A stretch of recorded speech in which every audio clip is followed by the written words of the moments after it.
Don't forget to donate to One Ummah and its ongoing sadaqah. Support and share the amazing rewards of every project they are a part of. Remember, it's 100% donation policy. Donate now. Assalamu alaikum guys, and welcome to another episode of Smile to Jannah. Ladies and gentlemen, I am on the S2J News platform because I want to know what's going on in this world. Let's scroll down. Oh, what is this? Abhay Devdas Nayak was arrested after the EasyJet flight landed at Glasgow, UK. Why on earth would this guy be arrested? Let's see. Going to bomb the flight.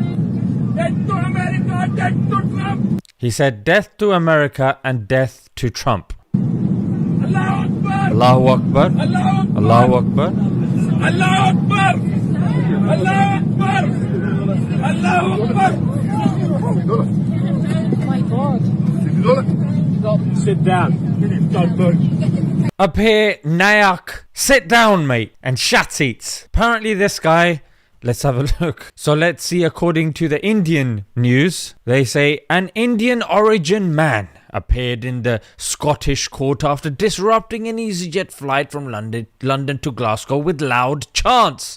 I think there were more than loud chants. What he was doing was gaslighting. What he was doing was taking a prejudicial stereotype from India and then weaponizing it in a different country. Might I add, he's also from Luton, so there'll be more chance of you bumping into him and asking him what the hell was going on in that tiny little brain of his. He was charged with assault and endangering the safety of an aircraft under the UK's air navigation order. Now, we know how Muslims are viewed in India, especially by the government, not by all of the people. India is a massive country, but the way the government and the media has been functioning in India, it literally weaponizes the stereotypes of Muslims just so the BJP can cling on to power for that bit longer. I just wanted to show you how pathetic their leader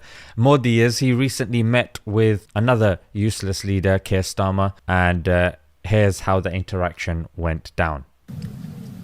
Can turn around the right. Morning, Excellency. Look at that hug. Is that not the most awkward hug you've seen since Eid? Look at Keir Starmer. Look at him, struck in fear as this chaiwala clings onto him like some sort of rash. He gives him that tappy, that little slap like, okay son, that's enough for today. Then his hands back down. Look, this is glorious. This is such bad marketing for India because these guys really, especially the news in India, what they do is they take such meetings with leaders and they overanalyze it. I noticed they didn't do it for this. That's why I'm taking that responsibility for you people, mate. Okay, look at his left hand when it comes down. He's gonna be searching. Look at how he's quivering. Oh no. What's going on here? Please give me your hand. Please. He is giving Pedro Pascal vibes. Look. Where is it? Grabs onto it. That's borderline disrespectful. What are you doing? You put your hand forward. You wait for the other hand to come forward. This is diplomacy. Not you grabbing the hand of a world leader, latching onto him like he owes you money. The hell is this? It gets better. No one knows what they're saying, yeah? You can't put subtitles. Modi is notorious for not giving interviews because the guy does not fare well in front of critique, in front of the media. He needs his script, which over here is non-existent. Yes,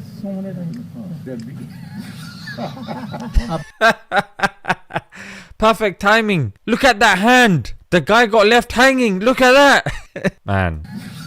Oh my God. That's violation right there. I appreciate it. Let's do a handshake on the steps here.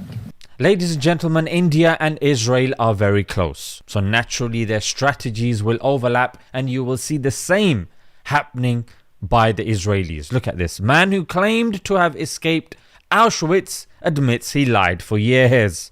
Another one, moving Holocaust memoir exposed as a fantasy.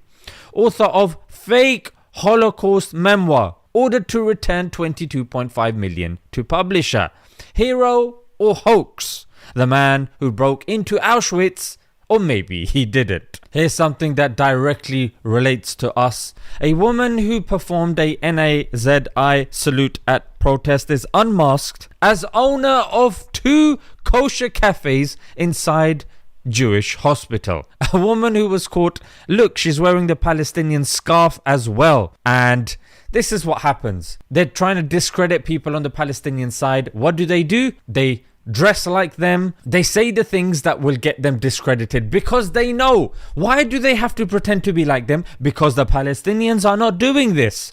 Why does the guy have to go on an aeroplane and shout those things? Because they cannot find any Muslim in their right mind that would be willing to do this. And what do they want to do? They want to make the Muslims look bad. There's friction happening in India at the moment. There's friction obviously happening in Palestine because of the Israeli actions. So what do? They do what they usually do. Resort to false flags. I want to show you this as well, that it's not just those guys. US government spent over 500 million of their taxpayers' money on fake Al-Qaeda propaganda videos that tracked location of viewers.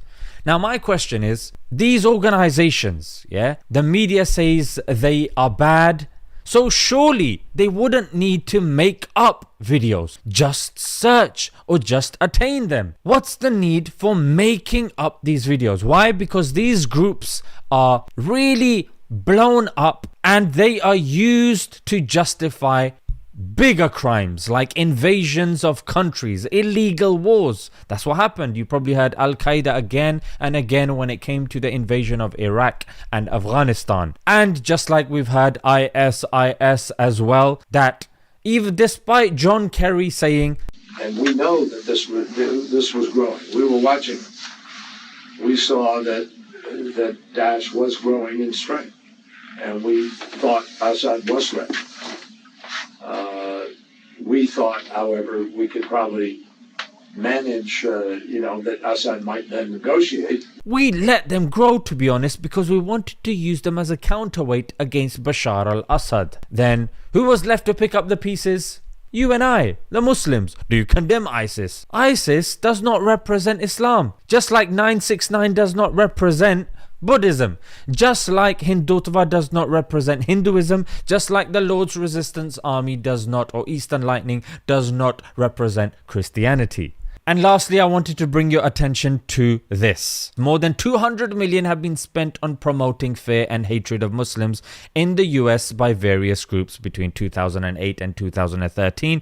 This was a study done by the University of California and CAIR. Those of you that watch my debate videos on Smile to Jannah Extra, you'll be familiar with this. I brought this up a few times. But this is an example of how people are ballooning and boosting the Islamic monster just so they can push forward certain legislation, just so they can push forward certain narratives, just so they can proceed with their illegal wars and continue bombing our countries and stealing the natural resources. Ladies and gentlemen, we all know this, but I thought I'd just give you a reminder because you guys are way too intelligent to fall for this nonsense.